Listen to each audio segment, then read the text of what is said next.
Good evening, everybody. Good evening. Good evening. Awesome. Great, great. Welcome to the joint meeting of the Evanston Township High School District 202 and Evanston Skokie District 65 board meetings. Could we have a roll call, please? And we'll start with District 65.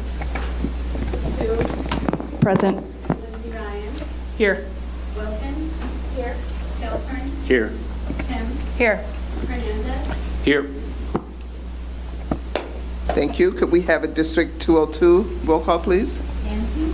Here. Livingston. Here. Marcel. Here. Parsons. Here. McCart. Here. Rowland. Here. Here. Thank you. All right. Well, once again, welcome to all of you. And we will have a formal welcome, and we'll start with Dr. Campbell. Good evening, 202 Board, District 65 Board, and our distinguished colleagues, administration. We're always happy to host these joint meetings. There's often a lot of collaboration that happens between the districts that we'd like to lift up tonight.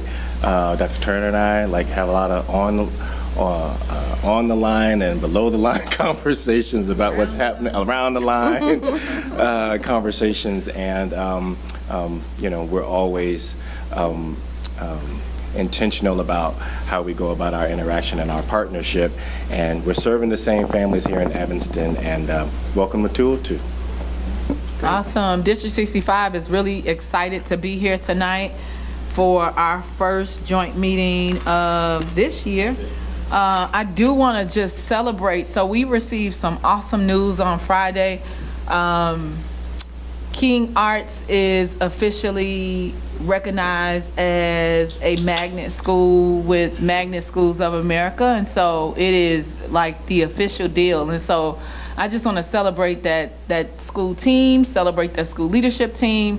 They have been working hard the past few years to really obtain this status, and every year for at least the duration I can remember, maybe 2 or 3 years, they've received feedback, and they've taken that feedback and they've made the corrections and additions and modifications to the programming that they offer the students there. And so we are just excited at District 65 to celebrate them, and so I want to just publicly name that and say, way to go, King Arts. Congratulations.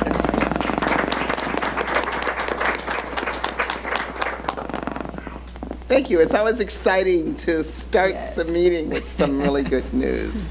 All right, Sergio. Yeah, just wanted to thank our board colleagues here and the administration at 202 for inviting us, and again, just having this yearly conversation together so we can continue to collaborate and ensure that we have smooth transitions, right, for the students that we all serve together as institutions here in this community. I did also want to read a statement regarding some of the federal executive orders that are coming out that are concerning to the education community, not only here, but across the country. And again, this is something we'll get to discuss a little bit much more deeper as part of our agenda item. But in District 65, we believe every child deserves access to a joyful, enriching, and high-quality educational experience. We know that for students to do their best learning, they need to feel safe, cared for, and valued for who they are.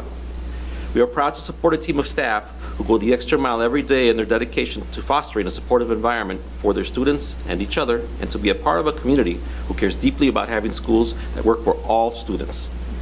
Like everyone else, District 65 continues to monitor executive orders and actions at the federal level. What I can assure our community is that our efforts will remain unwavering in fostering inclusive and uplifting learning environments for students and staff of every race, ethnicity, religion, ability level, culture, citizenship status, sexual orientation, and gender identity. In District 65, we will continue to follow our current policies, procedures, and curriculum, which are deeply aligned to our organizational and community values, as well as Illinois state laws and educational requirements. We want our students, staff, and families to know we will continue to do everything possible to make them feel safe and welcome in our schools.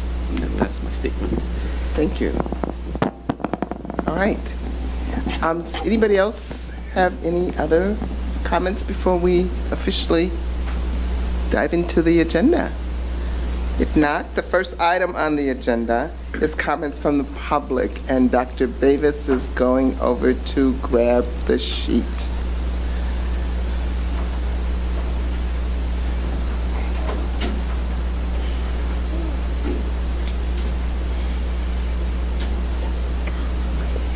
We have 3 comments from the public this evening, but I just want to read out our guidelines for comments to the public. Okay, thank you. Speakers who have signed up for public comments will be invited in the order they signed up to address the board for up to 3 minutes. I will keep time and signal you at the end of 2 minutes as a mark of courtesy. I will let you know it's time to stop at the 3-minute mark in the event that becomes necessary. Speakers are asked to come forward and speak at the lectern. Please state your name and address. Public comments generally pertain to school district matters, but comments about any individuals are expressly prohibited.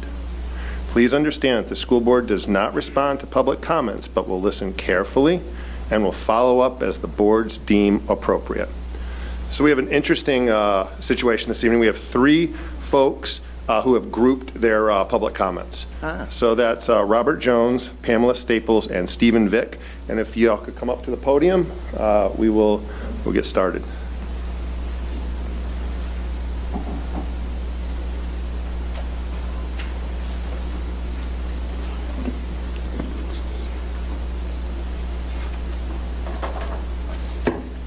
Hello, everyone. Hello? The fact sheet that I'm going to pass out to the board, to my left, if you can pass it to each person. Thank you very much for that. The fact sheets, basically, we would like for this document to be put in public record. And of course, if you can do that tonight, that'd be great, okay? But what I'm going to do is actually just kind of read off some of the points of the fact sheet. I'm not going to read word for word, but that's for your viewing. But for the public, it's just going to be these facts I'm going to list below. Let me first start off by saying thank you very much for having us. Thank you to the board, the District 65 and 202, our community partners, and of course our parents and our students. I'll just start with just 6 points, 6 and very important points I want to start off with. But number 1, first of all, my name is Robert Jones. I am the board chair for the Infant Welfare Society of Evanston. The address is 2200 Main Street in Evanston. Okay? So, number 1, if the federal government cuts early Head Start programming, District 65 does not have an obligation to pay IWSC per our subcontract agreement. Number 2, if District 65 returns early Head Start slots to the Office of Head Start, 2 things to keep into consideration. Number 1, there is no guarantee the slots will come back to Evanston. Number 2, 55 families could lose comprehensive and specialized subsidized care. Okay? And the third point is that Evanston has a growing need for early childhood slots. Now, there are approximately, at this moment, about 150 to 200 additional families that actually need 0 to 3 early Head Start services. And of course, returning those slots to the Office of Head Start is not supported by the data. Now, number 4, Infant Welfare Society of Evanston's 95.5% rating by Office of Head Start in April of 2024 demonstrates a few things. Number 1, quality of our work, the performance of our work, and definitely the impact and success of our work. The Infant Welfare Society of Evanston enrollment is growing and currently projected at 87%, aligned with teacher recruitment. Now, empty slots are not reimbursed by the District 65. The 6th point I want to bring out is that the Office of Head Start guidelines require that delegate slot reduction not negatively impact marginalized communities. And of course, marginalized communities include Black, Latino, Indigenous, Native American, and Pacific Islanders, and other people of color, homeless, DCFS wards, children with disabilities, and dual language learners. Okay. I also want to just point out that our relationship, not only with the district and even with the high school, of course, has been ongoing. And of course, these slots mean so much for the parents in our community and also the students in our community. And we hope that your vote tonight would represent that it is representing our students and our parents and what it can do for our actual community. Thank you for that. Thank you. That concludes this evening's public comment. Thank you.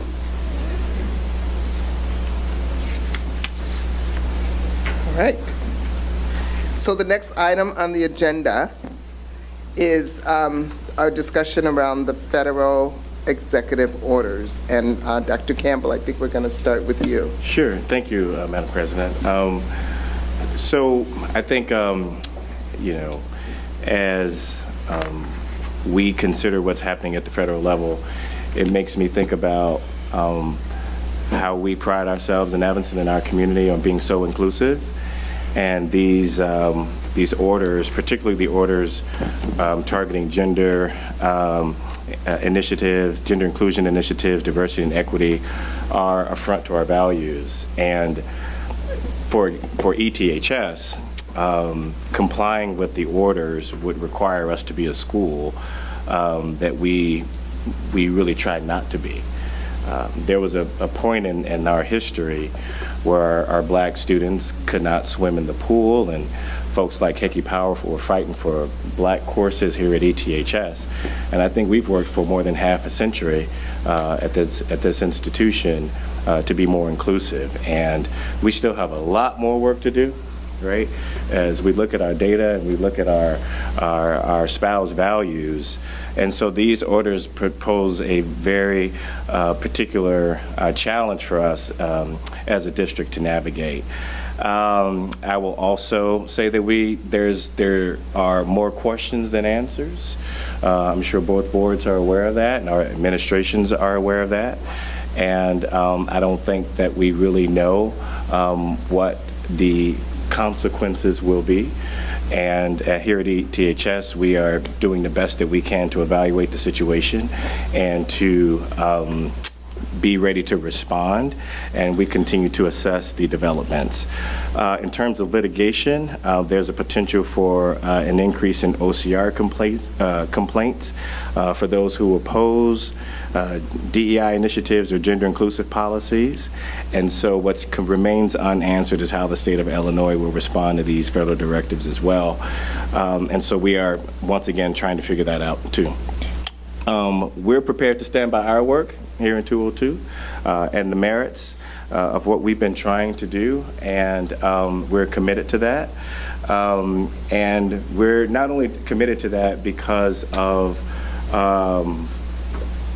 how we want to protect our students, but it's also where our data tells us that we should be focusing on, right? We have data as we disaggregate by race. We know that there are disparities by race. And so this isn't just a conversation about race to have a conversation about race. The data tells us that we have work to do. And so that's an open question. Like, how do we, if we were to comply, how do you comply with an order like that when your data in your district tells you that you have to do something? So, and I know that we're committed to standing by our work and being grounded in our values. And so we cannot address racial disparities without talking about race and dealing with racially conscious policies. And so this is an interesting time that we're living in, and we are preparing as best that we can. And we're going to stand by our work here at ETHS and watch the courts and listen to our attorneys, and also figure out where this is all going and determine what we do from after that. As far as what happens with the Department of Education, if OCR gets sorted in the Department of Justice, et cetera, all of those remain open questions that none of us really have answers to yet. But that's where we are, and I'm going to turn it over to my colleague, Dr. Turner, to maybe add or, Yeah, I just want to, thanks for sharing that, Dr. Campbell, and I want to just re-emphasize essentially what, Sergio has stated. District 65, we will continue to monitor the executive orders and actions at the federal level. What we can assure our community is that our efforts will remain unwavering in fostering an inclusive and uplifting learning environments for our students and our staff of every race, ethnicity, religion, ability level, culture, citizenship status, sexual orientation, and gender identity. And so for us, what that looks like is our commitments will still remain to focus on rigorous standards aligned instruction for all of our students. We will continue to emphasize social emotional learning, and we'll continue to provide the wraparound mental health and support services to our students as we continue to undergo this. I think, you said it best. We have questions, right? And I think we share the same legal counsel across District 65 and 202, and so we will continue to remain steadfast, knee to knee with our legal counsel. I think everyone is trying to figure it out across the world, and so we will continue to keep doing that for the students in this community as well. Thank you. I think that both of you very well stated, and I'm proud of the values that we have here and in Evanston, in both districts. We have values, and we've been very visible with our efforts to support students, all students, and we recognize that these guidelines are coming very quickly, and there's a lot we don't know. I've always been extremely proud of ETHS because we don't shy away from some of the hard challenges in front of us. I've seen this team pull together and tackle some of the most complicated issues that a community has faced. And this certainly is up there. I can't even think of anything bigger right now. But I'm confident that we have been very explicit about our values over the years, and I think we all understand what that is. That makes me feel good. Although I realize that there are people out there who might question some of the work that we do. And so there will be lots of confusion and litigation. We can anticipate that. But I think that even when we are faced with the pressure to comply, our values won't change. And as Dr. Campbell said, our identity, who we are, won't change and cannot change. Gretchen. Ditto all of that. I just wanted to add an important point that I think our superintendent alluded to in his remarks, but I want to make it crystal clear for those who don't get in the weeds on the legal issues involved here, and that is executive orders and dear colleague letters do not carry the force of law. We have a host of federal civil rights laws, and we have some very strong Illinois civil rights laws that remain the law that we follow. And nothing that has come out from the federal government in recent days in the form of either executive orders or dear colleague letters can overturn those laws without an act of Congress, without an act of our state legislature. So it's not a matter for us really right now of picking and choosing what to follow. We are in compliance with existing law, and that will remain so until a court tells us otherwise. And I just think it's really important. That's been highlighted by the lawyers in the weeds on these issues, but I think it's a really important point that we need to highlight for everybody in our community and, frankly, across the country. Thank you. Other comments? Biz? I think just like the law has not changed, the needs have not changed. The reason we started doing this work still remain. The vulnerable populations that we have tried to care for are still here. And if anything, this moment is making them more vulnerable. I think all of us have looked at data that has been about belongingness and has been about the kind of quality of the student experience. And I hope that all of us feel like that data isn't where we want it to be. We know that that's connected to achievement as well. And so I think, I hope that as everyone, if anybody tells you they know what's going to happen, they're lying to you or they're lying to themselves. But what we do know is what we've always known, is that these students exist. These students deserve our care and commitment, and that if we really focus on making sure that in this moment where things can feel so uncertain, that we're very clear about making sure that what isn't uncertain is that they belong at District 65 and they belong in District 202.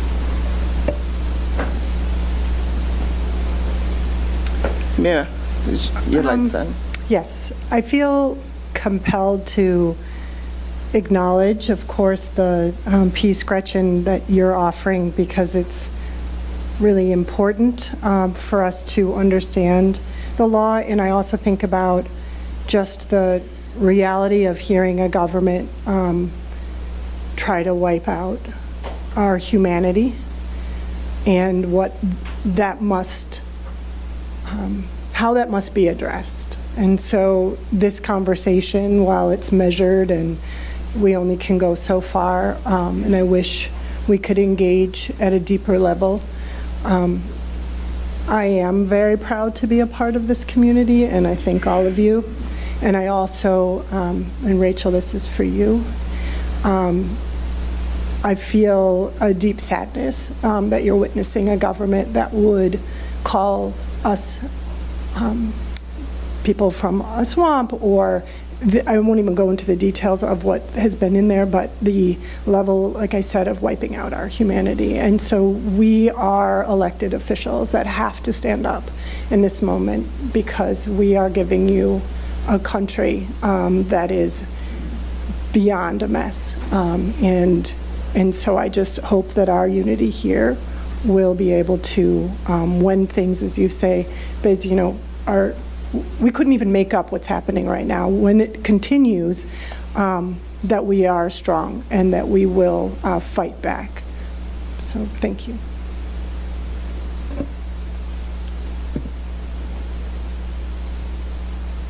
Liz. Yeah, I just wanted to reiterate what everybody else is saying and support Dr. Campbell and Dr. Turner in both districts, and just supporting our commitment to our students. There's just so much scary unknowns, but I do feel like we are committed to our students, and these orders, they can't change who we are. They can't change the lived experience of our students, and we will honor that. And I also feel so lucky to be a part of this community, knowing that everybody will protect our students, our most vulnerable students. So I just wanted to state my support in that, and we'll be here every step of the way as all this work starts happening. So.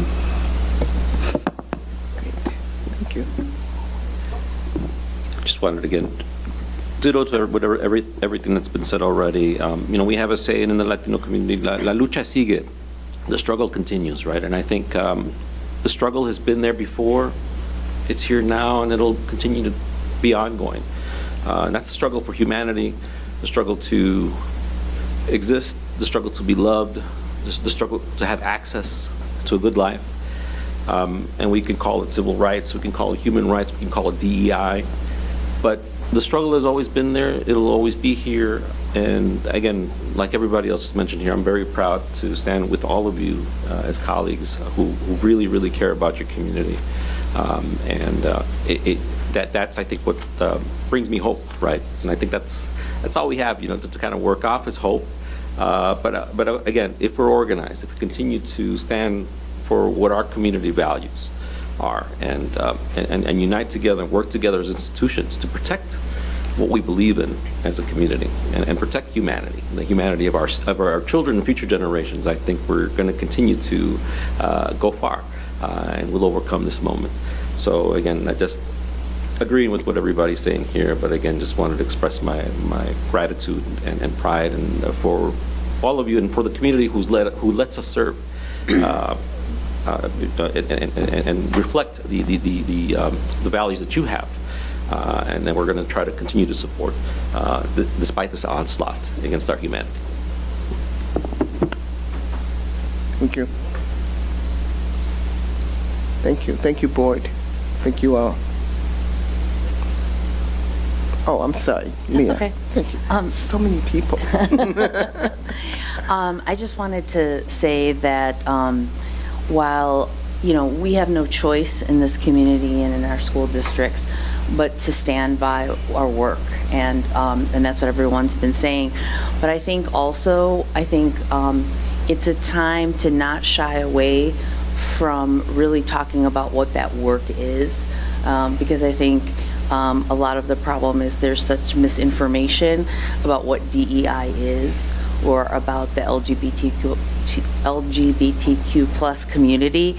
And so I think that as challenging as this is, we have to use this as an opportunity to really get the truth out there about what this work is, why we do it, and what results it provides. Thank you. I don't know, and I hope at this point everyone has seen the op-ed that Dr. Campbell wrote. It was published in Newsweek in January. It's called, wait, don't tell me, In Defense of Equity. Is that right? Whew. Okay. It's very good and very plainly discusses why we do this work, aside from the political issues. So if you have not seen it, or if you can't find it, get in touch with someone at ETHS and we'll make sure that you get the link. It's pretty easy to find. And then going back to what Gretchen was talking about earlier, the state superintendent, again, talked about how we live in a state that mandates, right? It's the law for us to teach culturally responsive curriculum, right? We're supposed to teach about LGBTQIA, Native Americans, Mexican Americans. Again, we are going to continue to following the laws as they're written at this point until judges tell us otherwise. So again, I think the state superintendent put out something last week, and again, it's just a really great statement, kind of reaffirming that we have in our state laws legislated to teach culturally responsively to our students.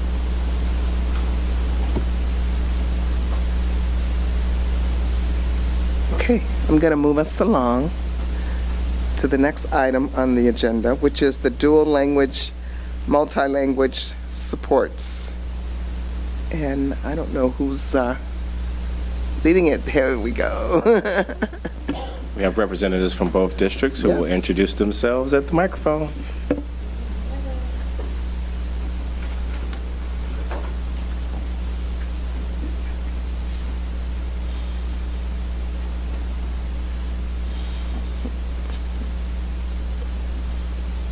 Lindsay, both of you just take a mic, take an individual mic. Yeah, grab, yeah. There you go. And turn it on. There we go. Good evening, everyone. Hi. Good evening, members of the 202 board and the District 65 board. My name is Lindsay Rose, and I'm the Director of Multilingual Services here at Evanston Township High School. Hello, and thank you for your interest in learning more about our pre-K-8 dual language program at District 65. My name is Amy Correa, and I am also the Director of Multilingual Services at D65. So we're looking forward to sharing with you all tonight just an overview of our collaboration and our efforts to align services for our emergent multilingual students. So first things first, how do we collaborate? What do we do together? And what are some of the efforts that we've been undertaking over the past few years? Before we get started around the highlights here, I'd like to just take a moment to clarify some terminology that we use here at ETHS. You all may be familiar with the term English language learner or emergent bilingual. Instead of these terms here at ETHS, we have intentionally chosen to use assets-based terminology. So we use the term emergent multilingual. And an emergent multilingual is any student who qualifies for what we traditionally call English Learner Services. So a student who qualifies for services here at ETHS is an emergent multilingual. And then any other student with proficiencies in another language is just a multilingual student. We have a lot of those as well. I'd also like to just clarify before we dive in, is that the designation or identification of an emergent multilingual student does not have any relationship or correlation to a student's immigration, residency, or citizenship status. EM students are far from homogeneous and vary greatly by country of origin, language and literacy proficiencies, socioeconomic status, and racial identity. So just an important note before we dive in. Okay, so now the fun stuff about our collaboration. District 65 and 202 have established some routine touch points centered on the needs of our emergent multilingual students. So in addition to our annual student level articulation meetings to inform the needs of our rising 9th grade EM students, both of our districts now use Elevation, which is a software platform for EM data progress monitoring and for distributing parent notification letters and service letters. This software adoption for District 65 included a data sharing agreement that now facilitates the transfer of EM learner profiles and plans at an individual student level. In 2023, you can see I was invited to participate on the District 65 Middle School Dual Language Committee. And in turn, in 2024, I invited Amy Correa to be a part of our Dual Language Steering Committee, which included a site visit to Highland Park High School's Dual Language program last April. And this was really the beginning to help us develop that shared vision of what a pre-K-12 dual language program could look like. And now I'm going to invite Amy to give a brief introduction and background on our Foundation District's two-way immersion dual language program. So Dual Language Program is a program model designed around the instructional needs of English learners, or how you say here at ETHS, emergent multilingual students, with lasting benefits of all students, both ELs, non-ELs as well. A well-run dual language program is designed to foster three main goals, which is bilingualism and biliteracy, grade level academic achievement, social cultural competence, cognitive and quality of life benefits, as well as positive identity also fit into the picture of the whole student. So our shared dual language program goals. According to research in dual language programs, the need for a clear commitment to a vision and goals must be focused on bilingualism and biliteracy, grade level academic achievement, and social cultural competence, and has been demonstrated in studies and advocated by dual language education teachers and administrators as a critical aspect of a successful model. Research on effective schools also has shown the successful outcomes result from a program model that is grounded in sound theory and best practices associated with an enrichment, not a remediation, instructional model. Something that us multilingual people know already is that multilingualism is a lifelong endeavor, and it doesn't stop at one grade level or when you reach a certain reading level or when you can say things really well in your other language. And so by really embracing the idea of a pre-K-12 trajectory of dual language, we are embracing what we know about the multilingual brain. It's that there are lifelong benefits to communities, to education, and to schools. And so by joining forces with District 65, we're really looking forward in supporting the full development of our students' linguistic repertoires and their lifelong trajectories. So dual language in D65 and actually in 202. The next slide. What I want us all to kind of picture is this umbrella that's dual language education. Under that, there are several models. and D65, we have the developmental bilingual, which is our current middle school motto, which this program is designed to develop both in Spanish and English for our ELs, or our multilingual, emerging multilinguals. And when we get into preschool, what we have is a one-way immersion program, which is students that share the same linguistic home language with varying proficiencies in both Spanish and English are taught together. And when they move up to K through 5, we have the two-way immersion program, but also the dual language program that started this year, which I'll be going into shortly, of having 6th through 8th grade being dual language. And we'll kind of talk about why that is a little different, but they both are the same thing.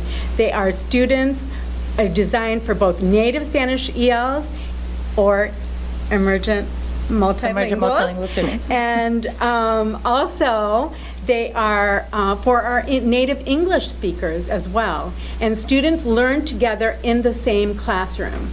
That's the purpose. And we're going to add in this continuum the importance of having grade 9 through 12 to have a successful pathway to succeed in college, which you're going to do in grades 9 and 12. That's the idea. Yes, our program here will include all of the students that Amy's mentioned, and will be specifically centered around the needs of our emergent multilingual students. But newcomer students who speak Spanish, students who've participated in two-way immersion programming at District 65 will be invited to participate as well. So ISB sees the dual language is a strongly researched to show that the most successful is most successful for our EL students. And our TBE, transitional bilingual students, is what the state is considered our bilingual education. And it has an EL focus. So dual language programs are specifically designed to support English learners. We have the TBE framework, and these programs are, we provide instruction in both languages across content and core subjects. And we also have, the ISB recognizes that in dual language programs include both our English learners or emergent, I'll get it by the end of the night. Emergent multilingual students. There you go. And at the same time, our non-EL students, right, to facilitate language acquisition for all of them. So some are learning English and some are learning Spanish together. I want this is a Collier and Thomason research of over 32 years, and it was studied, and it's pretty, I think a lot of people have seen it. I want you to kind of focus on the very top, because there it shows that the programs with the best performance and outcomes for our English learners, multilingual, emergent multilingual students, is a dual language program, either one-way or two-way. I want you to notice that we end at D65 between the 7th and 9th grade. I want you to notice how much further students will go if we continue on to the high school. The research that Thomas and Collier have really put out, and they just recreated this meta-analysis in 2010, shows that there are exponential benefits when dual language programs are continued through the high school level. That's where you're really getting that promise of the 3 pillars. And if you stop the program before then you're really missing out on the treasure chest at the end. Our new dual language middle school, we have a 50-50 instructional design. That means that 50% of their instructional day is in Spanish and 50% is in English. In Spanish, we have Spanish language arts, science, and mathematics. And in English, we have English language arts, social studies, and all the specials. This graph is very complicated, but I just want you to notice that note the amount of Spanish immersion in grades K and 1. That's 80% of their instructional day is in Spanish and 20% in English in K and 1. And they slowly start adding more and more English until 4th grade, where they are at 50-50. The research says that dual language programs should not be under 50-50. So we will continue it from 4th through 8th grade. And members of my board, this is precisely what we were talking about at our last board meeting, is that our students spend such a significant amount of time investing in their literacy skills and in their foundational conceptual knowledge in Spanish, and to not recognize that and maximize it when they reach us is a disservice to those students. We are sharing, both our districts are sharing many assessments, and this has been intentional for us at D65 when our collaboration. We thought it would be a really good practice to make sure we had similar assessments so we really could see that growth from the K through 12 in both languages. So if you notice there, some will be in Spanish and English, and some are just English, and some are just Spanish. And the APPLE we did after knowing that that's something that you use in order to place our students, and we decided to use it for the middle school, not just 8th grade, in order to make sure that students get practice with the test and really have a basis to go on in their Spanish acquisition. Mm-hmm. The dual language middle school expansion rollout. As many of you may know, Betsy Rhodes is very first year at the middle school for 6th grade. Next year, Betsy Rhodes will have a 6th, 7th grade dual language program in our district. And then by the year 2026, 27, the Foster School opens. And then all 6th, 7th, and 8th grade students from Betsy Rhodes will go to Haven as their middle school, and that year we're also starting a standalone middle school number 2. We're in the process of having SAP 3 to have parents and stakeholders be part of the conversations on recommendations on where that second building should be. We add 1 year at a time. And then in 2027, our third and last standalone middle school will begin 6th grade and then slowly go grade by grade till 2029, 2030, which all our middle schools will have a dual language program if we have enough students in the program, because this is something we're going to discuss when we talk about the next slide. So this is really projections for ETHS. Right now, our projections. Ultimately, parents are determined if students will go to the dual language program if they're English dominant. This will serve as their EL program model for the English language students. So that will be theirs, but if all of the students in our program were to go, these are the numbers that you can expect that are coming up to ETHS. And these projections are projections that we're using. We are starting in the fall. We're very excited to have our first course of Spanish language arts. We're going to take a look at what that's going to look like in a second. But I think one of the factors that we all know as community members that impacts the attrition of students from a program, a specialized program, is why do I stay in it? What's the point, right? And so by having a continuum where you can see the benefits at the high school level, you can engage in content area courses and rigorous accelerated courses in Spanish is a really great reason to stay in. And we're excited that we're going to be offering a variety of programs that will ultimately culminate in our students participating in dual credit and college credit-bearing courses. So a little bit about our emergent multilingual student body here at ETHS. We know that the largest student group of emergent multilingual students are our Spanish speakers. Over 65% of our students who qualify for emergent multilingual services speak Spanish as a home language, and the vast majority of whom were a part of the TWE program in District 65. That is a huge factor in developing our programs and service models so that there's some, congruency in how we support our students. We also know, looking at our data here at District 202, which students with Spanish as a heritage language are a really big student group. We have over 800 multilingual students here at the high school, and 500 of whom have Spanish as a home language. With this student group in mind, we know based on our course enrollment data that less than half of the Spanish-speaking emergent multilingual students here at ETHS are enrolled in Spanish heritage courses. We also know that this student group also represents less than a quarter of the students who took the AP Spanish exams, so language and lit, in school year 23.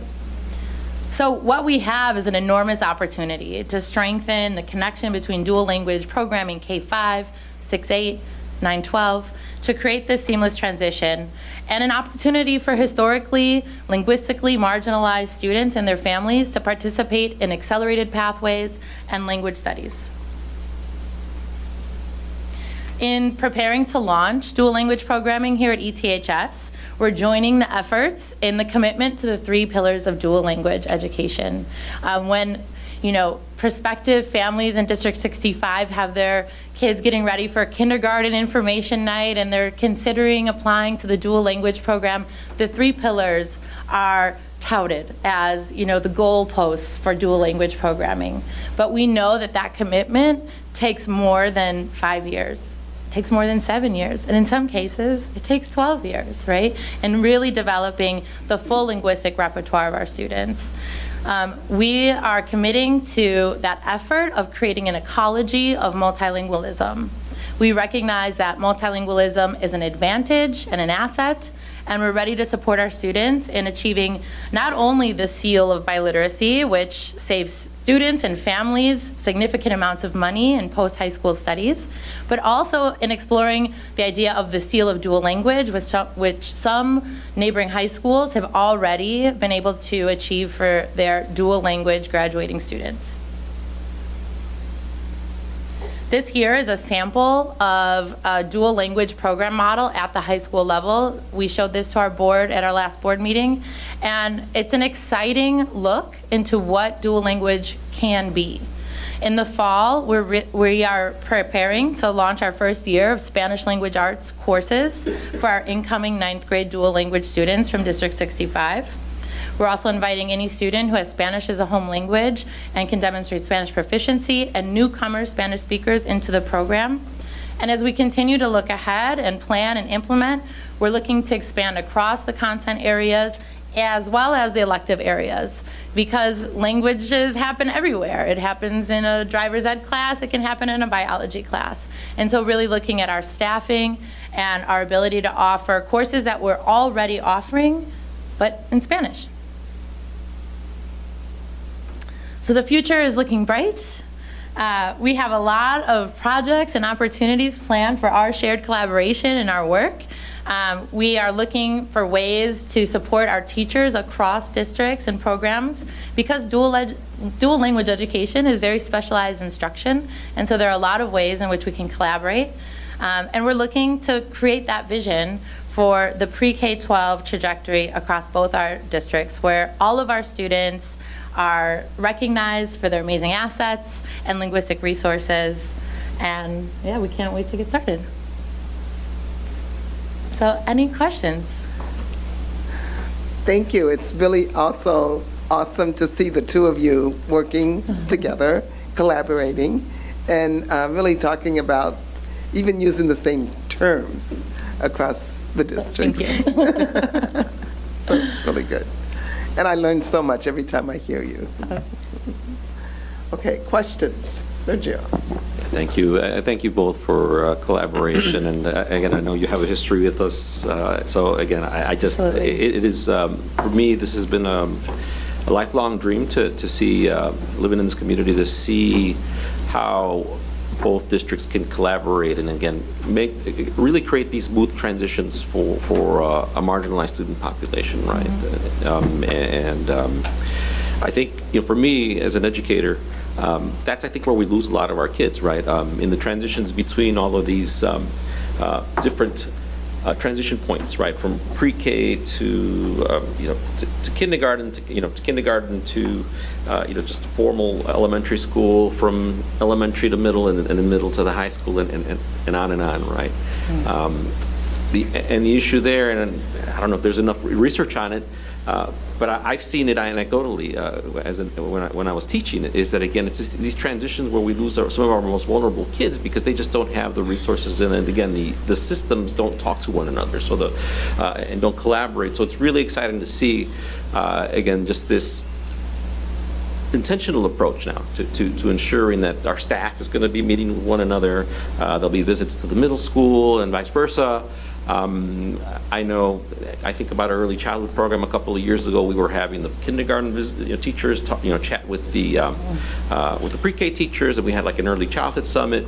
Again, seeing events like that could get educators together to collaborate with one another and really talk about what they do within their realm, and then make the connections and draw a line for their students is I think what's going to make a really, really profound impact in educational practice and as well, and eventually outcomes, right? So the more we do this, right, I think it's just, again, it's just a boon ultimately for our students and for our community. So again, this can be a model of how we do things, right? And I know, again, as we look at all our different student populations, again, we really just have to always be intentional. And I think we do really try to do a good job as districts and as partner institutions to really try to make something like this happen. So again, I appreciate the work that you and your teams are doing, collaborating on behalf of this particular student population. Thank you. Thank you. Other questions, other comments? Well, thank you again. Oh, sorry, Vince. I just have a granular question. I think everybody's on board for the larger scope of it, but thinking about the next 2 to 3 years of adaptation in the middle school, and how important it is going to be for this to be for people to clearly have articulated what the benefits are, because I think about the social decisions of joining or not joining in a middle school transition coming from a TWE program.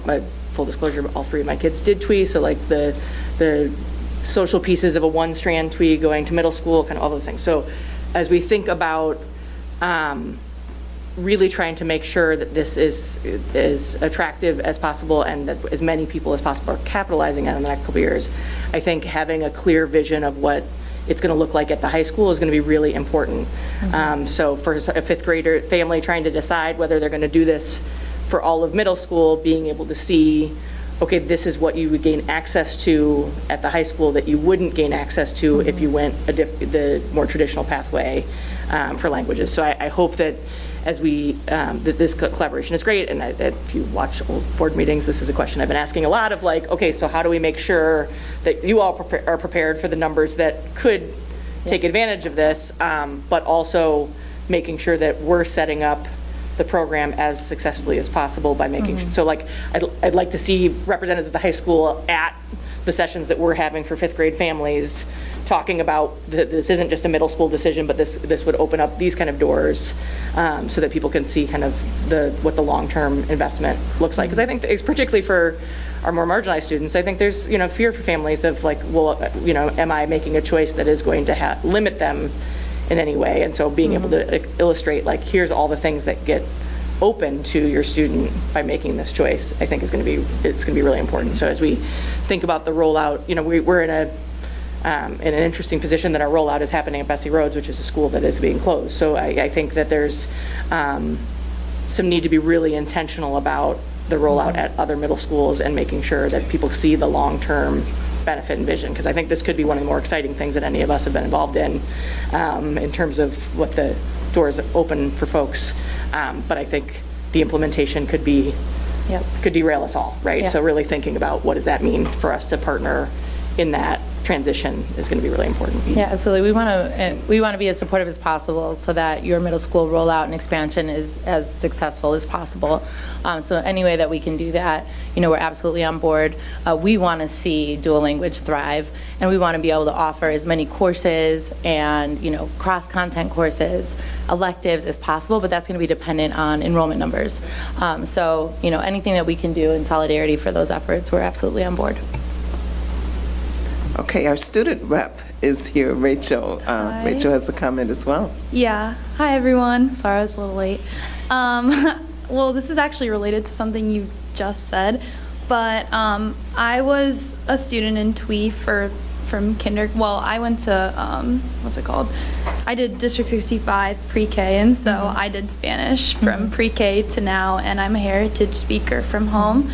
But I do agree that a lot of people get discouraged from taking these higher level classes because there's such a harsh stop after 5th grade going into 6th grade.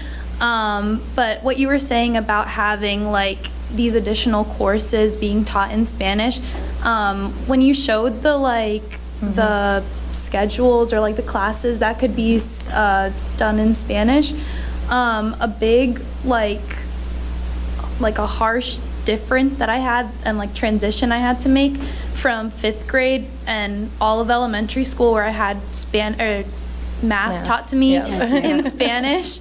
When I got into, which I'm sure it's a common experience, but when I got into middle school, I was kind of learning just the vocabulary along with the math, and I think that was the hardest transition I had to make. And I was wondering would there be any chance of there being kind of biliterate teachers being able to do multilingual teaching along with just the fully dual language content, Yeah, I think you bring up a really great point, Rachel, and I think what we hear from our students is just what you articulated.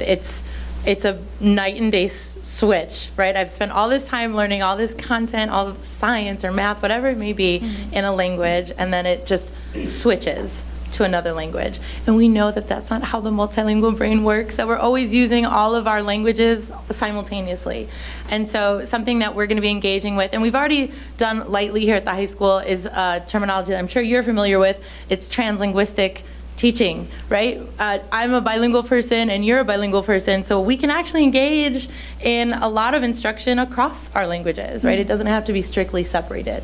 And I think that's a big, it's a newer kind of paradigm in the dual language world. And it's something that we absolutely need to engage here, especially because we have staff who are, Spanish, English, multilingual, and they have students who share languages. And when they tap into that, it's almost a light bulb goes off. Oh my gosh, this is so much easier to just clarify this quick concept or to do this quick translinguistic piece. And so as we explore where, how, and when we're going to offer courses in Spanish, we also want to just create a school that is more cognizant and aware of multilingualism, right? How multilingual brains work, how multilingual thinkers think, and accept that multilingualism in monolingual spaces, right? In math class, in science classes. There's a lot of advantages to doing that. And so I think that's going to be an essential component of how we think about dual language, but also just how we think about the greater ecology of multilingualism here at the high school. Thank you. Great. Okay, I don't want to cut anybody off, so I'm going to look really good here. So thank you again. Thank you for modeling that articulation and how it can work and Absolutely. the kind of questions that we should be asking as kids move through the grades. Absolutely. Thank you all very much. Thank you. All right, our next item is the social emotional learning updates, and I believe Dr. Campbell and Dr. Turner and... No, we have two representatives from both districts who will introduce themselves at the table. All right. Okay.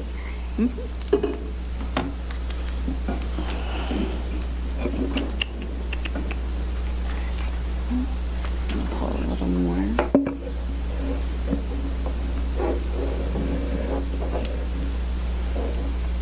All right, with any luck, we'll be ready to go. Something's happening. Yep. All right, we had to get the tech first, then we can do introductions. That's exactly right. Good to see everybody. My name is Dr. Taya Kinsey, and I'm the Assistant Superintendent Principal at ETHS. Good evening. I'm Brian Harris. I'm the Manager of Culture and Climate for District 65. All right. So So we are excited to be able to talk with you all this evening about alignment, and not just us in our collaboration, but thinking about how SEL truly aligns with everything that both of our districts are about. Our board goals, our strategic priorities, our commitment to the well-being of our students, our families, our staff, but also the belief that we all are responsible for SEL. So we're going to highlight that through a few, we will not go into great depth. We're going to highlight a few pieces that we've been working on that align with each other on SEL and professional learning, SEL and MTSS when we're thinking about interventions, and then data and outcomes. So, what is social emotional learning? Social emotional learning is an integral part of education and human development. SEL is the process through which all young people and adults acquire and apply the knowledge, skills, and attitudes to develop healthy identities, manage emotions, and achieve personal and collective goals, feel and show empathy for others, establish and maintain supportive relationships, and make responsible and caring decisions. So, all schools will receive, one of our goals as District 65 is all schools will receive the resources necessary to create safe, healthy, and welcoming learning environments, and will be equipped to meet the unique academic and social and emotional needs of each and every student. So you can see we have the thread, social emotional learning, equity, and access. And as we think about the District 202 board goals, and equity centers through everything, and that is inextricably interlinked with social emotional learning. And as we think about our fiscal accountability, our community engagement and partnerships, all of these things thread together with also our post-high school planning. We know that social emotional learning is an ongoing requirement for post-high school planning. Literacy is threaded throughout as well. So we're excited to be able to talk a little bit more about that. So our SEL professional learning opportunities in District 65, SEL and behavior in our MTSS framework. We do offer crisis prevention intervention training, which is CPI. Last year I created de-escalation training because with CPI what often happens is you pay for a certain number of seats, you're allotted those number of seats, and then those individuals participate in the training. However, you have a whole plethora of staff who could also use some training and some learning when we're talking about de-escalating students, so we don't have to get to the point of physical management with our students. So we really want to hone in on being proactive in terms of how do we de-escalate a situation before it becomes a crisis. Restorative classroom ambassadors with our K-8 educators, restorative conferences, and encouraging repair and restoration. And that's very important because we do work off of a behavioral response continuum when we're talking about consequences for behaviors or responses to behaviors, maladaptive behaviors. So we want to make sure that everybody is getting the tools in their toolkit to learn how to do restorative conferences and conversations with students and or possibly educators and students. Middle school caregiver learning sessions regarding mental health, and Beyond Diversity training, which is led by our district equity team. So our SEL programming at MTSS at District 65, 2 to 4 Tier 1 lessons per month for pre-K and 8th grade students, and the content is embedded in those connections. Our SEL universal screener for students and educators 3 times a year, and that's Sabres that just started this year. Sabres and My Sabres. Our student surveys, Panorama, our 5 E's, our interventionists, K through 8th grade. Our FACE liaison supporting students in the 4th through 8th grade level. So last year, actually the last 3 years, our FACE liaisons were specifically working with our middle school students. So the thought was, why wait until middle school to start really focusing in and honing in on this? We need to be working at 4th and 5th grade, especially noticing after COVID, we saw a heightened number of behaviors that we didn't see at the middle school level, but at the elementary school level before. So really just tackling and establishing relationships, once again, being proactive with our elementary schoolers. Instead of waiting to middle school, let's start working with our 4th and 5th graders early, so then by the time they hit that middle school age or, get to high school, they already have the skills they need to be successful. Our SEAL classes for kinder, first and fourth graders, and we do have middle school counselors for 6th through 8th grade. So just looking at it, you have FACE liaisons, you have counselors, you have social workers, you have a whole plethora of support for all of our students. And SEL, behavior MTSS framework through monthly behavior, attendance, and grade data analysis. All right, so you're going to see, again, the threading and the great minds think alike with District 65 and 202, thinking about our MTSS work, our CPI work, and thinking also, I'm going to note this, our mental health in the classroom and beyond is specifically similarly focused on how are we making sure to train all of our staff who are in the classroom for how do we manage for de-escalation and externalizing. You spoke to it very well around CPI and the cost for an entire district, but we do maintain that CPI certification for the required individuals per the state. And our culturally responsive SEL embedded instruction with our social emotional academic integrationist. And then we have myriad opportunities as we think about the professional learning for our staff, our Rebel Human work, our Black, Brown, and Breathing, SEL and athletics. We're really excited about our new assistant athletic director focused on student success and well-being. And there have been so many steps taken with regard to that, including pilots that have been worked on with all of our athletes as well as coaches and families. Our equity learning teams that occur throughout the year and beyond diversity as we think about how we center equity and our restorative practices. So we're working through a very large system, so we're now at 33% of our staff have been trained in restorative practices, which will be our ongoing work. Thinking about MTSS and our tiers. So tiers 2 and 3. 3 is the very few kids. Tier 2 is we're talking about 10 to 15% of kids, and tier 1 is we're talking about 80 to 100% of students. So as we think about that, we have so many, we're so fortunate to have so many interventions. Thinking about restorative practices as alternative to suspensions, but not just alternative to suspensions. Students have been trained, and that's part of our, when I think about our goals and our community partnerships and the Moran Center Collaborative and our equity team and our restorative practices coordinator coming together and holding circles and initiating that as a powerful, not just act of intervention, but as prevention too. Our truancy interventions, our SST, our student support team, and IEP interventions. So those are all so many steps that are being taken. And we know that while we're doing those things, our tier 1 is critical. So we're going to talk a little bit about that in a moment, but we do all of these components, the well-being surveys, just like District 65, prime students for us with that. We have SEL universal screeners and curriculum. And one of the things that we're going to talk about tonight a little bit is our cell phone practices, because we know that some of the changes that we're going to talk about with regard to outcome things are never for one reason, right? All of this fits together as a big puzzle. Our safety and security, we have new scanning and entry processes. Dr. Kinsey's wearing her badge. So, signs of suicide and prevention, and expanding that to all grade levels now. We did do that with freshmen previously, and we've expanded that. Our fentanyl overdose prevention and expansion to all grade levels. And I want to pause for a second because all of this is important, but building belonging has been a center for what we're doing. We know that it's for both districts, and I think about our student summits.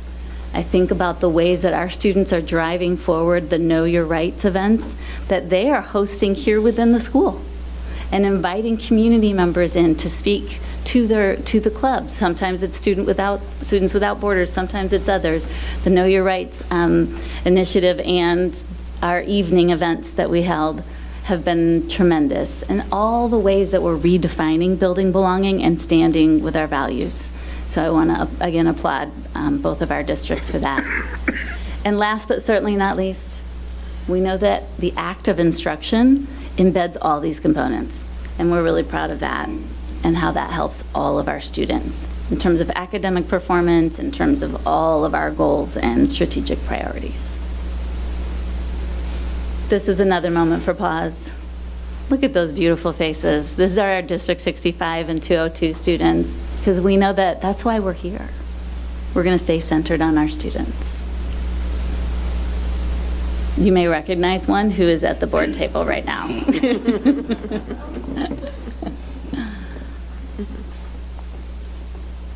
So our data and outcomes. Thanks. So our SABRS and my SABRS data. SABRS is the educator survey of SEL needs for students, and our educators identified that 86% of students are considered low risk. The My SABRS is a student survey of SEL needs for students in grades 2nd through 8th, and 82% of students are considered themselves low risk. When I look at the numbers, or when we look at the numbers, we have to make sure that we say 100% of our students are at risk, right? And so we need to keep our foot on the gas and on the pedal and making sure that we're trying to provide the supports we can to all of our students. I know we're stretched thin, but all of our students need the support in some area. So for our panorama survey for 5th through 8th graders, and going back to what Dr. Kinsey was saying, the sense of belonging, the metric rose from 51% in school year 23-24 to 58% in school year 24-25.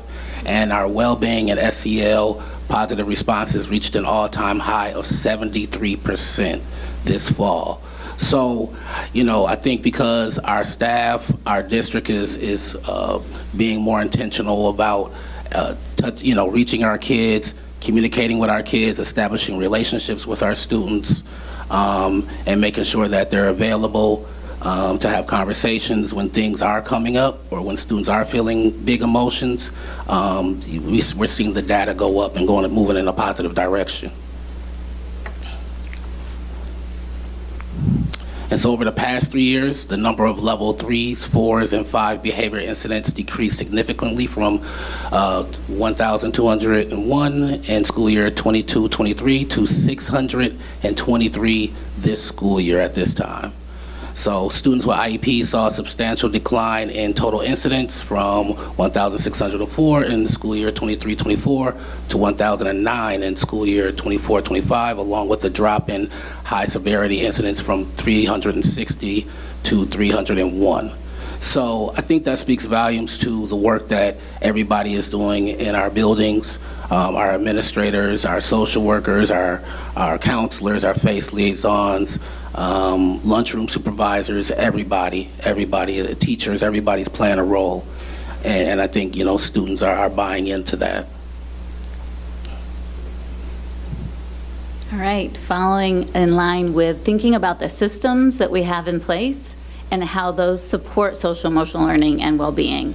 So when we instituted Bell to Bell No Cell last summer with our official rollout in August, this is part of what we saw. This is feedback from staff and students this first semester, which is that we got feedback from our students that 97% of our students, after having had this implementation and the experiences without cell phones in classrooms, really know what to do.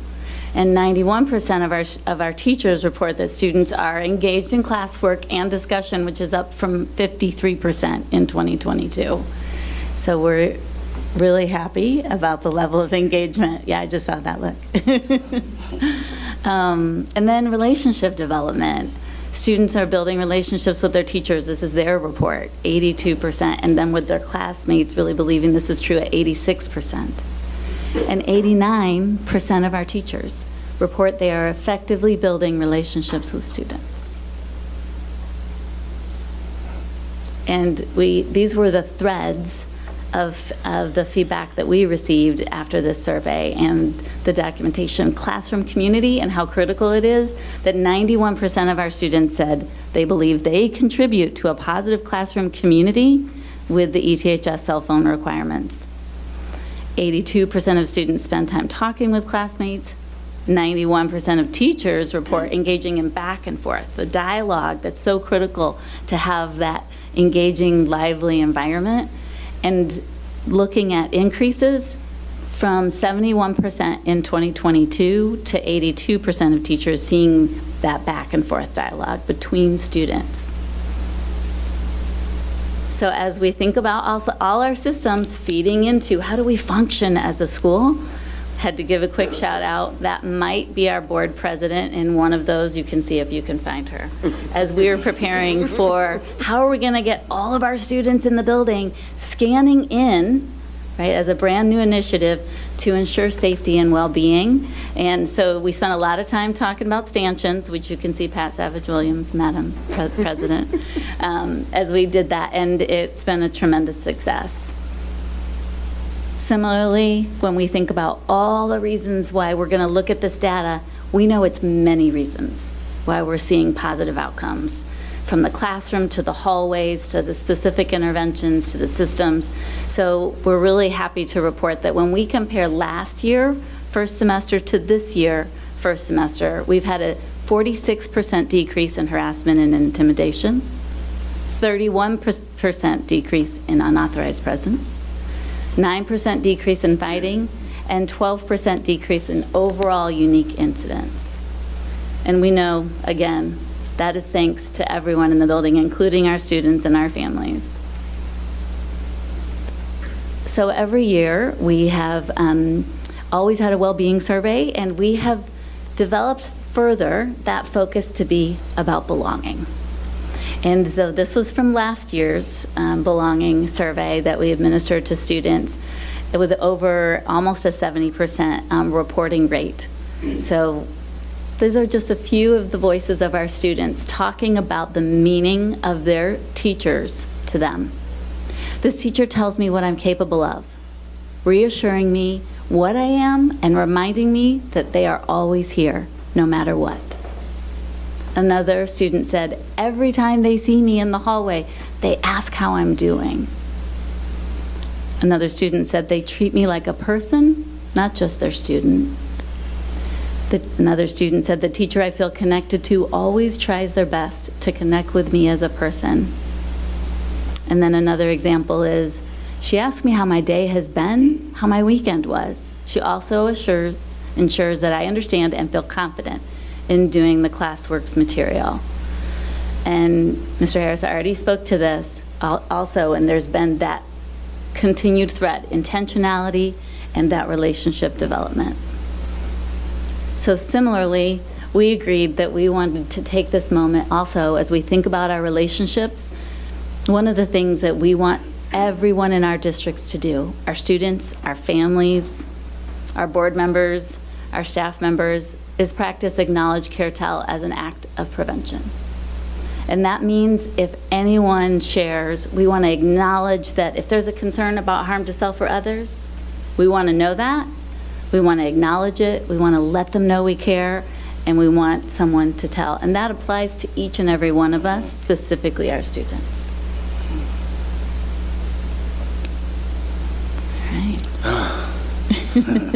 So looking ahead as we focus on SEL, building belonging and board goals. So we were pausing here because we have a quote from Goldie Muhammad, just to say, again, it's intentionality.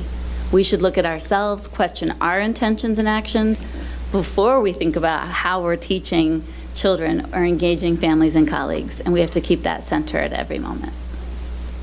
So self-awareness and responsible decision-making, relationship skills, which is really at the forefront, social awareness, and self-management. So Mr. Harrison, I've been practicing all of those right now, but that concludes our presentation. So any questions? Excellent. Dr. Campbell has something to say. To our District 65 colleagues, Goldie Muhammad's going to be here Friday, and you all are welcome to come and hear her speak to it. I think I told you a while ago, but you all are. You probably forgot. That's okay. You all are welcome to come. What time? What time?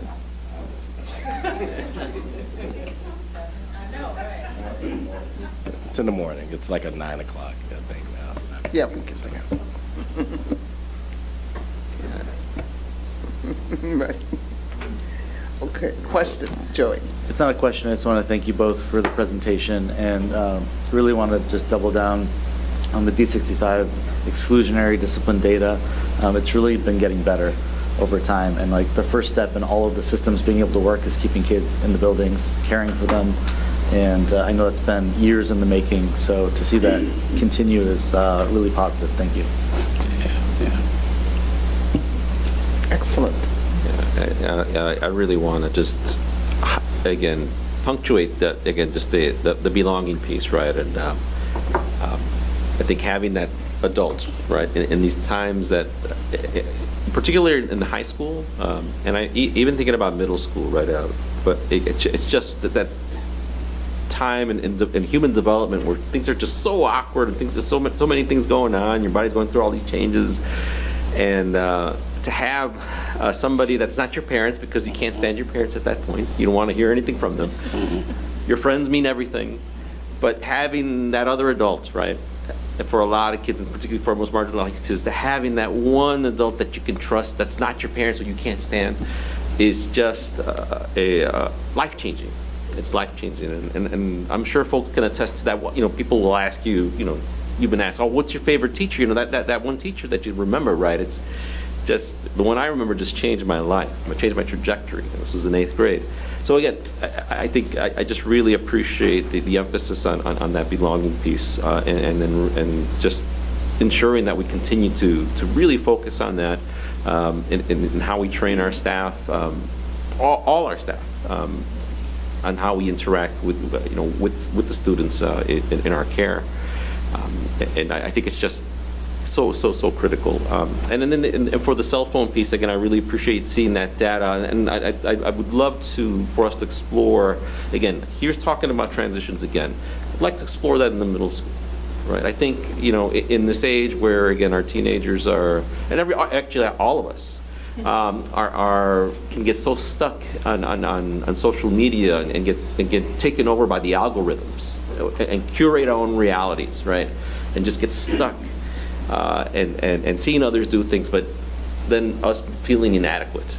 You know, I think we need to find a way to break that, and the way to break that is to, again, I think is trying to slowly wean us off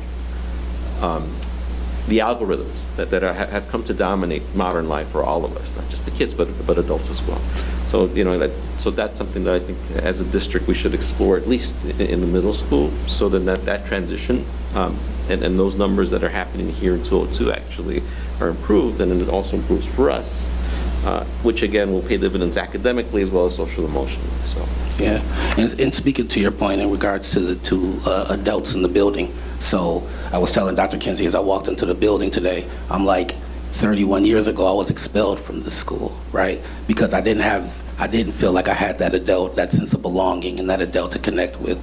And so, you know, just the work that we're doing right now at the high school level and at the K-8 level, making sure that adults are present for all students, making sure that adults are connecting with all of our students and really being intentional about that is going to make a difference in all of our students' lives, because it starts with us. Absolutely. Yeah, I'm really encouraged by all the work that's being done in both districts, and really appreciate how you're thinking about it across all different age groups. I love how, you know, we had, you know, base liaisons in 6th or 8th grade, but now we're looking at earlier ages, 4th, 5th, 5th graders, so that, you know, we are able to develop that sense of belonging and adults that you trust even earlier, because a lot of times things start early and then they just continue to build over time. The one question I do have, and you talked a little bit about it, but would love to hear more about just how you think about sense of belonging, in particular at those transition points, right? So 6th grade, 9th grade, those points where students are moving to other schools or going through other big transitions. I know that you all do a lot of work thinking about that, and would just love to hear a little bit more about it. Sure. I'll start with the moving into 9th grade. One of the things that we do want students to understand is that we're really working to communicate. When they come for incoming freshman information night, it is not just that we're thinking about, oh, are you going to be in athletics? Are you going to be in this club? All of which are amazing things and opportunities, but you're part of our family now. And we want you to know that, and there's going to be lots of ways that you can feel that. And so emphasizing that, and we do have, right, in the spring, coming up soon, for our incoming freshmen, our activities and athletics fair, right, to really think about and make sure to get ahead of, here are the opportunities so that you're doing that for the summer. And we'll have, again, our LGBTQ+ welcome event for students and families, just as part of transitions to the high school. Thank you. Yeah, and as a district, I think with the counselors and the social workers and FACE liaisons all collaborating with each other, and now with the FACE liaisons not just being housed in middle schools, but also being housed in the elementary schools as well, they're a touch point for any student that's going to make a transition or go to another school. The one thing I would say, though, I feel like we need to do a better job is making that transition from 8th grade to 9th grade, because 9th grade could be traumatizing for some students. So how do we work together to make sure that we're the bridge, we can bridge that for students as they move into high school? Yeah, and I just want to add, I feel like for our 5th graders going to 6th grade, we do have, transition meetings where they get to come. We have welcoming nights, and it's different events that middle schools put on in the summer, just to kind of ease that anxiety of transitioning from 5th grade to 6th grade. I like the fact that we have now shifted our FACE liaisons to working with our students at 4th and 5th grade, and they're working in the feeder pattern. So as those students are transitioning, they have that adult that they're connecting with who already knows the staff at the middle school, and it's making it easier to bridge that gap. And so I would agree 100%. We are heavily resourced on the SEL side in District 65, but it's good to see that we're seeing, the return on the investment for that, and the impact that it's having on transforming students' lives. So that's the piece we want to just continue to be thoughtful about and intentional as, all of the change we have going on in 65 as well. I'd like to give a shout out to District 65 because there's been so much of that intentionality to support the transition. And I'm thinking about the counselors, right, in the middle school, and really preparing them so that our incoming freshmen come to summer school and really set them up for success. We, connect with them, we do all those components. That has been really game-changing, and then connect them to other adults in the building. So there have been lots of shout-outs to the middle school counselors, the FACE liaisons. So it's really powerful. And many kids start in the high school already understanding, oh yeah, I want to talk to a social worker. And that's been for a long time, even when I was a social worker here. So, so that's another great thing. Pat, and then Mira. Thank you. This was a great report and really great to see it all together and connected. I guess I want to go to our earlier conversation and Mira raising the point that, yes, Gretchen's right, the law is the law and we're still abiding by it. And yes, some of this won't come to pass, but right now our kids are hearing horrible things.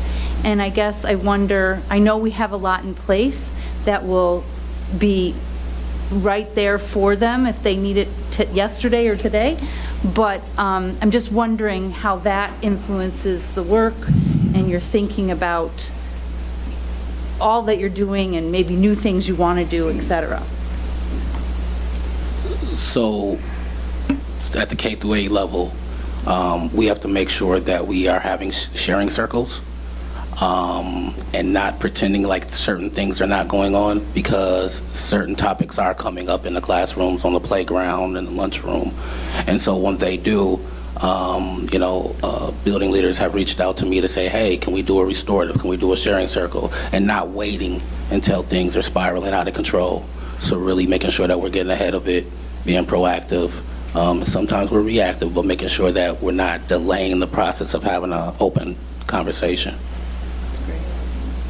Thank you. Yeah, and I think at the high school level, one of the things we've been really asking everyone for is, what's your feedback? What do students need that you're thinking, let's think outside the box with this, right? Or what is your finger on the pulse? And we're always asking for those things, but we're asking for it differently now. And staff have done a great job of saying, okay, what else can I do?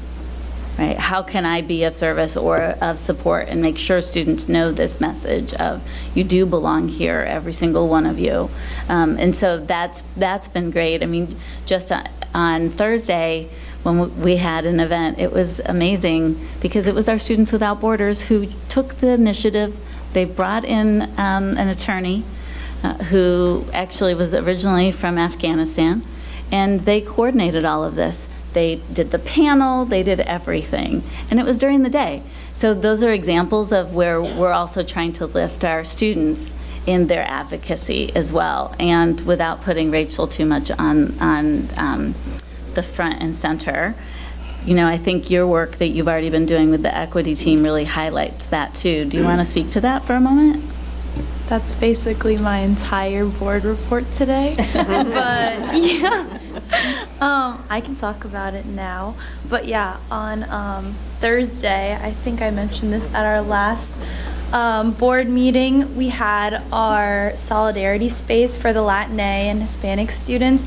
And I think that the whole thing you were talking about, getting feedback from students recently, I mean, we, as a student union, had the Student Voice Forum where we got 800 student opinions all in one day, but that was at the beginning of the first semester.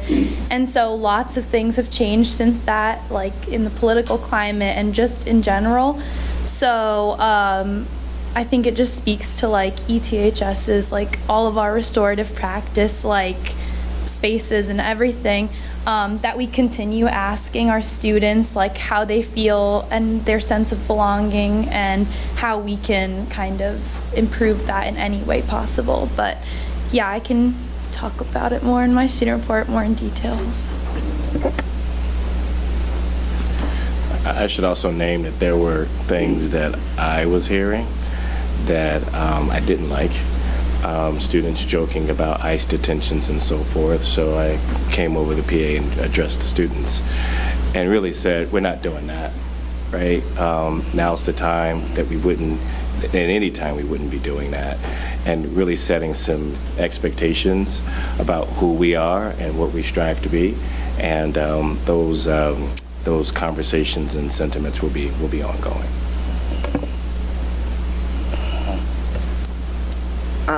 Get Mira and then Did you want to just follow up to what? Go ahead. Campbell? Okay. My mind is like zipping around with so many things too. I'm going to try to stay really focused. One, you're sharing your expulsion. Thank you. And it makes a lot of sense to think about then how much you can offer us as we learn and think about how to improve. So I wanted to address that. I also was thinking about the call to think about cell phone limitations as they exist in the 65. And I would love to have that articulation conversation. I think it could really help us hear even more. Personally, I would like to see more limitations occur, but I would be curious what is done at elementary and middle school. I realize I don't know. And so I think that's critical for us. And then, forgive me, I just want to say, when you mentioned, because Pat, when the law won't always be maybe on our side. And so we've seen that so many times before, where obviously a law is embedded with deep level of racism, sexism, et cetera. And so that keeps coming to mind. Like, I'm glad we have this moment and we do have the law on our side, but at some point, if it isn't, that's what we're really talking about as well. So I'm sorry to digress, but I just needed to say that. I appreciate all the adult work that has been happening in both of our districts. I think, a lot of this data is showing kind of that intentionality and commitment. As we're thinking about the transitions, I'd love for us to see how to utilize students more. I know like ambassadors and different programs are the welcoming face, but like as we think about populations that are more vulnerable in this moment, having like the LGBT thing for incoming freshmen have a reception before or after with actual LGBTQ students from 202 ask, like, what is it like here? What's going to happen, right? What do I need to worry about for our undocumented students? Like, for every population, I think the staff has been killing it and doing a wonderful job, but how do we, adults are incredibly impactful, but peers are also. And so how do we help our students provide resources and support to each other? That can be true in our middle schools as well, right? Like just thinking about how do we have more visibility for the students in that kind of peer-to-peer contact in this phase, I think is going to be really important as well. Thank you. Agreed. Definitely. Great. Other comments or questions? Well, thank you again. Thank you both for this very thorough and much needed report. Thank you.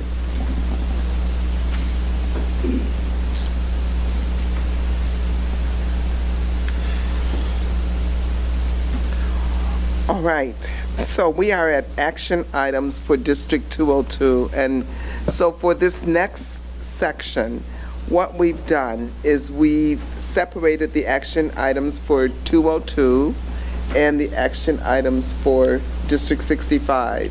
So our action items for 202, we just have a few items, and at the end of those items, we will adjourn and leave, and then District 65 can go through all of your items as well. Gretchen? Can we just make sure, Rachel had mentioned that she had planned to give her student school board report? Sure. And I don't see it on here, so maybe we could cover that now, before the action, just so that we don't forget and we start adjourning and there's Rachel.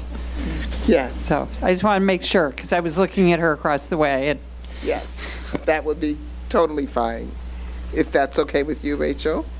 Yes, right now. Okay. You're on, Rachel. Sounds good. Okay, so hi everyone. Okay, well, I guess I'll just jump in and go back to what we were talking about, because like I mentioned on Thursday, we had the solidarity space that we've been planning for a little bit of time now, and for District 65, this all kind of started with last year's student well-being report in the November meeting, and we saw that Hispanic and Latinx students felt a significant lack of belonging here at ETHS. And so I worked with Ms. Hamilton and other directors of diversity, equity, inclusion to kind of create this solidarity space, which we held. And basically all of the participants, we had a lot of great discussions with both Hispanic identifying individuals and people who came to listen and learn as allies. Ms. Herrera and I co-facilitated, they were during lunch, so these 2 lunch sessions, and asked about student experiences and ways to improve them. So some of the key themes from the discussion were that many students felt lost at the start of high school and were unaware of available resources like summits or Latinx Quest for community connection. Another theme was some students felt isolated in their classes and tended to self-segregate with other Hispanic students just because they didn't feel, again, like there was a community that they were surrounded by. And then lastly, a strong sense of community in classrooms. Oh, this was just kind of like mentioning that a strong sense of community in classrooms is necessary to help students feel welcome. And we just realized that a lot of students felt like they couldn't participate, and we were just hearing this from student experiences, that to increase people's ability to participate and feel welcome at the school, it's just creating these sense of belongings. And so I recently, actually in the picture you guys saw, attended the United States Hispanic Leadership Institute National Conference, where I experienced firsthand the power of shared responsibility and heard from inspiring speakers. And these insights reinforced the importance of amplifying student voices to me. I was able to connect with college students and not only see like role models for myself in the future, but also kind of network and create a community with these people who shared my goals as well as my identity. And so that's kind of what I wanted to bring back to ETHS to after this solidarity space. And so Ms. Hamilton, Ms. Herrera, and other administrators and I will be meeting again soon to brainstorm how we can do that and to overall build a stronger sense of belonging for our students that identify as Latina and Hispanic. So then other updates for Student Union is that we've started working on committees and we're working on following up with or emailing and following up with administrators and students to gather input. So some committees have already gotten to the point where they're creating Google Forms to get a little bit more insight on their specific subject or topic. And a key mention or like big mention that we have is our IEP and 504 committee who feel that or who created their form already, sent it out, and they're getting insight right now on how people with IEPs and 504s don't feel like their accommodations are being fully respected and how we can kind of address that. But yeah, more initiatives or more updates on that initiative will probably be coming up in the next meeting, but that's all for me. So yeah, thank you. Great. Thank you. Thank you, Rachel. All right. So the first item, action item, well, it's under action item or information item. We have one for you. Dr. Bavis, do you have anything to add about that one? No, we have one for you. Okay, great. Okay, so now we're at action items. And the first action item is approval of press policy issue number 117. Can I have a motion for approval, please? So moved. Second. Roll call, please. Yes. Yes. Yes. Yes. Yes. Yes. Yes. The next action item is the consent agenda, which consists of approval of bills and the personnel report. So moved. Second. Roll call, please. Yes. Yes. Yes. Yes. Yes. Yes. Yes. Okay, so we are at adjournment. Can I have a motion for adjournment, please? I move we adjourn. Thank you for indulging me. Yes.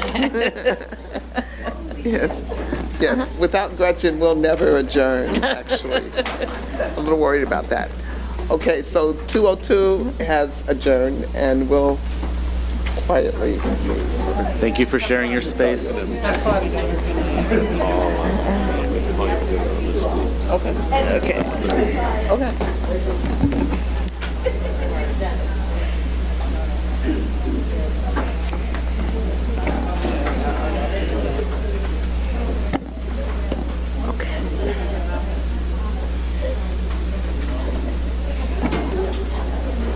All right, shall we?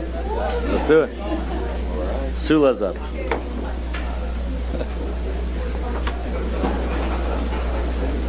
Sula, you're up.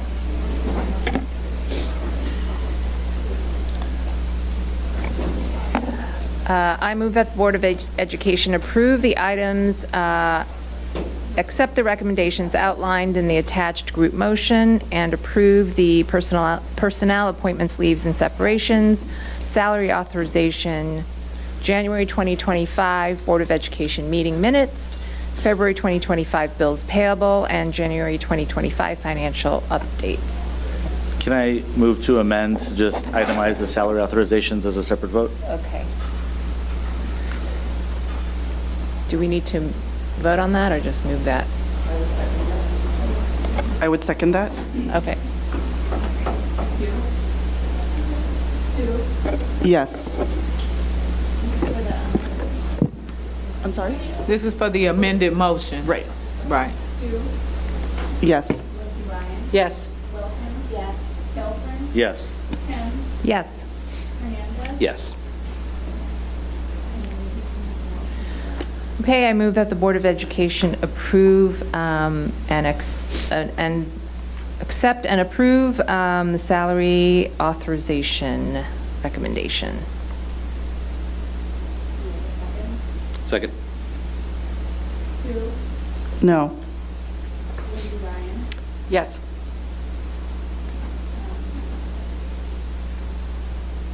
Wilkins? Yes. Halpern? No. Kim? Yes. Hernandez? Yes. Motion passes 4-2. Next item up on our agenda is the resolution authorizing notice of dismissal. So I move that the board adopt the resolutions authorizing the dismissal of educational support staff. Second. Sue? Yes. Lindsey Ryan? Yes. Wilkins? Yes. Halpern? Yes. Kim? Yes. Hernandez? Yes.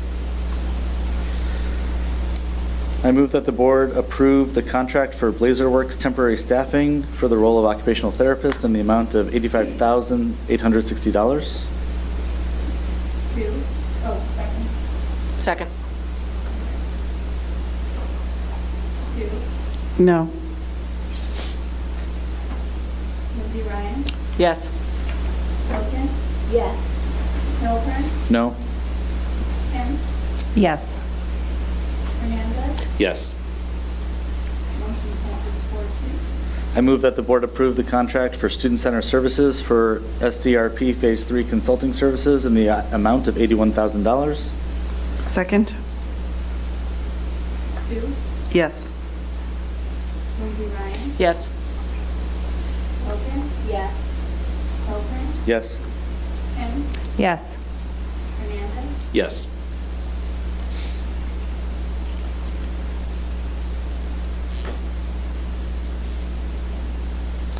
I move that the board approve the contract for Dr. Sherry Whitaker for consulting support for the payroll team transition for an estimated $38,720. Second. Sue? Yes. Lindsey Ryan? Yes. Wilkins? Yes. Halpern? Yes. Kim? Yes. Hernandez? Yes. Motion passes 6-1.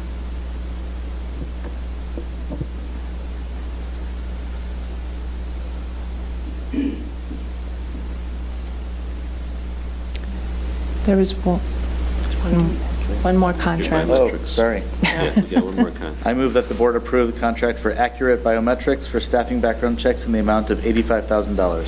Second. Sue? Yes. Lindsey Ryan? Yes. Wilkins? Yes. Halpern? Yes. Kim? Yes. Hernandez? Yes. Motion passes 6-0. I move that the Board of Education approve a partnership with IWSE for option 2B, a 2-year extension. Second. Sue? Yes. Lindsey Ryan? Yes. Wilkins? Yes. Halpern? Yes. Kim? Yes. Hernandez? Yes. All right, and with no further business before us, I adjourn this meeting at 8:52 p.m. Hope everybody has a good rest of the week. Take care. Thank you.